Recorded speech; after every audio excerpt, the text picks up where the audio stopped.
Apprends à ne pas détruire avec la parole ce que tu as créé avec le silence. Même les personnes stupides paraissent intelligentes quand elles se taisent. Même une vérité devient mensonge venant d'un menteur, un mensonge devient vérité venant de qui de nature ne ment pas, les deux sont dangereux. La confiance se gagne en un vrai malgré tout, elle se perd en un faux malgré tout. Quelque part, quelque chose d'incroyable attend d'être découvert. Je ne regarde jamais en arrière.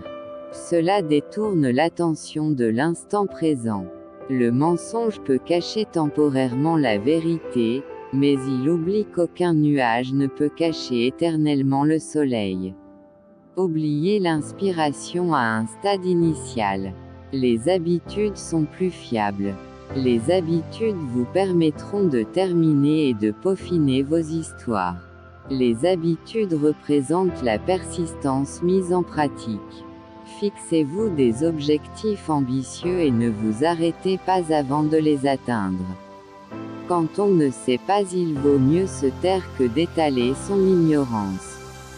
Ne vous laissez pas intimider par l'échec. Il suffit d'avoir raison une seule fois. Quelqu'un va déclarer « Je suis le leader » et s'attendre à ce que tout le monde le suive aveuglément. Selon mon expérience, ce n'est pas ainsi que ça se passe. Les autres vous suivront en fonction de la qualité de vos actions plutôt que la magnitude de vos déclarations. Si vous avez réussi à tromper quelqu'un, cela ne veut pas dire qu'il est stupide, cela signifie qu'il vous faisait confiance plus que vous ne le méritiez. Je suis assez mature pour te pardonner, mais pas assez stupide pour te faire confiance à nouveau. Appréciez d'échouer, et apprenez de l'échec, car on n'apprend rien de ses succès. Ne vous contentez pas du statu quo.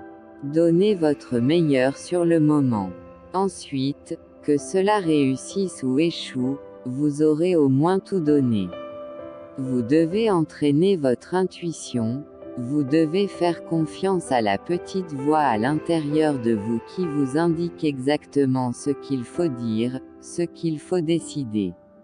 Il faut se concentrer sur ce qu'il nous reste et non sur ce qu'on a perdu. Quand la vie te donne une centaine de raisons de pleurer, montre-lui que tu en as 1000 de sourire. Un homme ayant du succès est celui pouvant se construire une ferme fondation avec les briques que les autres lui jettent. Sourire mobilise 15 muscles, mais faire la gueule en sollicite 40. Reposez-vous, souriez. Au milieu de toute difficulté se trouve cachée une opportunité. Si on veut obtenir quelque chose que l'on n'a jamais eu, il faut tenter quelque chose que l'on n'a jamais fait. Le succès dans la vie arrive non pas en jouant les bonnes cartes mais plutôt en étant capable de jouer les mauvaises cartes de la bonne manière. La sensation d'être heureux ou malheureux dépend rarement de notre état dans l'absolu, mais de notre perception de la situation, de notre capacité à nous satisfaire de ce que nous avons.